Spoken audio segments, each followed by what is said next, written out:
आज से करीब 30 साल पहले मतलब 1994 में पार्ले जी के एक बिस्किट के पैकेट का दाम 4 रुपए था और आज 30 साल बीत जाने के बाद भी पार्ले जी का दाम मात्र 5 रुपए ही है। लेकिन आखिर क्यों पार्ले जी अपना प्राइस नहीं बढ़ा रहा? क्या पार्ले जी के प्राइस बढ़ाने से कंपनी की सेल कम हो जाएगी? आखिर पार्ले जी का प्राइस 4 रुपए ही क्यों रखा गया और कैसे पार्ले जी 4 रुपए प्राइस रख कर भी 2022 में 16,000 करोड़ का सेल पार कर गया? कैसे जिस कंपनी को सिर्फ 12 लोगों ने मिलकर चलाया था आज वही कंपनी 45,000 करोड़ की कंपनी बन गई है। आज की इस वीडियो में पार्ले जी के प्राइस ऑफ सक्सेस के बारे में पूरी हिस्ट्री जानेंगे कि कैसे जिस कंपनी को सिर्फ 12 लोगों ने मिलकर चलाया था आज वही कंपनी 45,000 करोड़ की कंपनी बन गई है। इससे पहले अगर आपने मेरे चैनल को अभी तक सब्सक्राइब नहीं किया है तो कर लीजिए। चलिए वीडियो को शुरू करते हैं। पार्ले कंपनी की शुरुआत होती है आजादी से पहले, जब मार्केट में विदेशी प्रोडक्ट बहुत ही महंगी प्राइस पर सेल की जाती थी। बिस्किट्स और कैंडीज जैसी छोटी प्रोडक्ट भी इतनी महंगी होती थी कि सिर्फ अंग्रेज ही उसका यूज कर पाते थे और ये बात मुंबई के एक सिल्क व्यापारी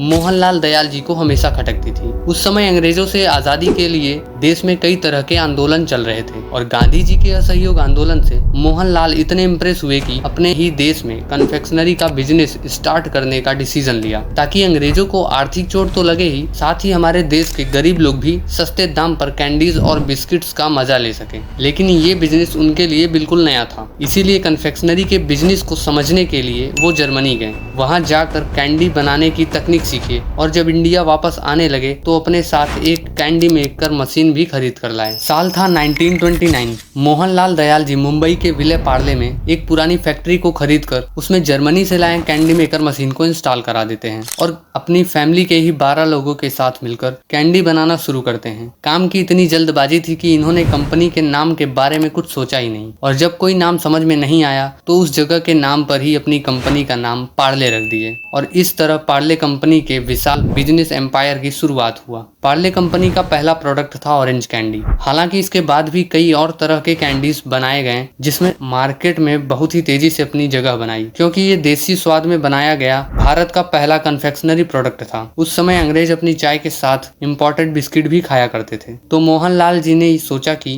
क्यों ना आम इंडियंस के लिए भी कैंडीज की तरह बिस्किट्स भी इंडिया में ही बनाया जाए। और साल 1939 में इन्होंने पार्ले ग्लूको बिस्किट बनाना शुरू कर दिया। देखते ही देखते ये इंडियन मार्केट में इतनी तेजी से पॉपुलर हुआ कि अंग्रेज भी पार्ले बिस्किट का यूज करने लगे और मार्केट में मौजूद ब्रिटिश ब्रांड के बिस्किट भी पीछे होने लगे। यहाँ तक कि सेकेंड वर्ल्ड वार के दौरान इंडियन आर्मी ने भी पार्ले ग्लूको का खूब इस्तेमाल किया, जिससे ये कंपनी अच्छी प्रॉफिट में आ गई। 1947 में अंग्रेजों से आजादी और उसके बाद देश के विभाजन ने इस क्राइसिस को और भी ज्यादा बढ़ा दिया। पार्ले को इतना भी रॉ मटेरियल नहीं मिल रहा था कि वो प्रोडक्शन को जारी रख पाए। मजबूरन कंपनी को कुछ दिनों के लिए बंद करना पड़ा, लेकिन जब फिर से हालात सही हुए और पार्ले ने अपना बिस्किट प्रोडक्शन शुरू किया तो कई दूसरे ब्रांड के बिस्किट भी मार्केट में बिकने लगे थे। हर कोई अपने बिस्किट के नाम के पीछे ग्लूको या ग्लूकोज का यूज करने लगे। कंज्यूमर कंफ्यूज होने लगे और पार्ले बिस्किट की सेलिंग पर भी बुरा असर पड़ने लगा। लेकिन प्रॉब्लम ये थी कि ग्लूको एक सिंपल वर्ड होने की वजह से उसे कोई कॉपीराइट नहीं मिल सकता था। पार्ले ने सबसे अलग और प्रीमियम दिखने के लिए 2 स्ट्रेटजी पर काम किया। सबसे पहले तो उसने अपनी नॉर्मल पैकेजिंग को चेंज करके एक पीले वैक्स पेपर का यूज करना शुरू किया और उनकी दूसरी स्ट्रेटजी की बात करें तो साल 1982 में इन्होंने पार्ले ग्लूको का नाम बदलकर पार्ले जी कर दिया, जहां जी ग्लूकोज को रिप्रेजेंट करती थी। लेकिन आगे चलकर पैकेट पे जो छोटी लड़की थी इसको अपना ब्रांड एम्बेसडर बनाकर जी फॉर जीनियस मैसेज के साथ टीवी पर एडवर्टाइज करना शुरू कर दिया और पार्ले जी इतना तेजी से आगे निकलता चला गया कि बाकी कंपनीज को उस तक पहुंचने में भी मुश्किल हो गया। दोस्तों 1990s में पहली बार पार्ले जी का प्राइस 5 रुपए किया गया और आज 34 साल बीत जाने के बाद भी पार्ले जी का प्राइस 5 रुपए ही है।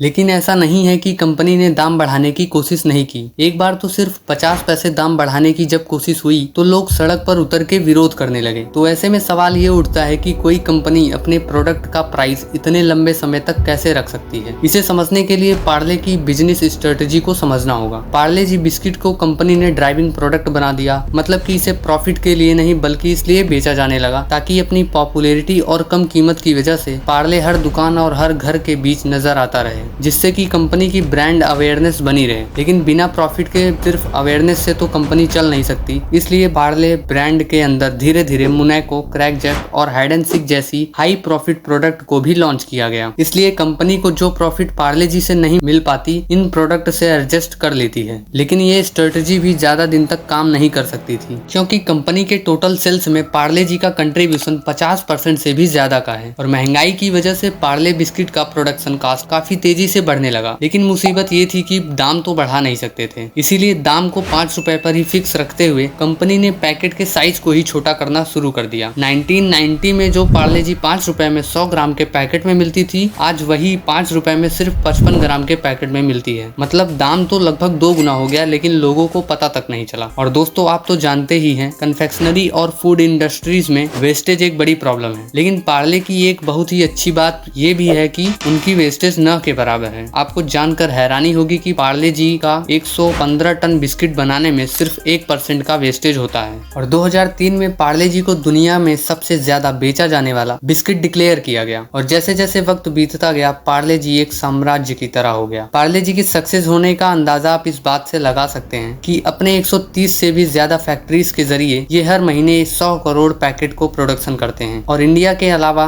दुनिया के 7 और कंट्रीज में भी इनके मैन्युफैक्चरिंग प्लांट हैं। 2013 में जब कंपनी ने बताया कि सिर्फ बिस्किट से ही इन्होंने 5000 करोड़ की सेल की है, तो हर कोई हैरान हो गया, क्योंकि पार्ले जी ये करिश्मा करने वाला भारत का पहला FMCG ब्रांड था। कोविड लॉकडाउन के दौरान भी कंपनी की सेल गिरने के बजाय इसके सेल में काफी तेजी से ग्रो देखने को मिला, क्योंकि सब ने पार्ले जी पर ही अपना भरोसा जताया था। तो दोस्तों, ये था पार्ले की प्राइस ऑफ सक्सेस की पूरी कहानी। उम्मीद करता हूँ कि आपको ये वीडियो अच्छी लगी होगी। तो मिलते हैं आपसे अगले वीडियो में।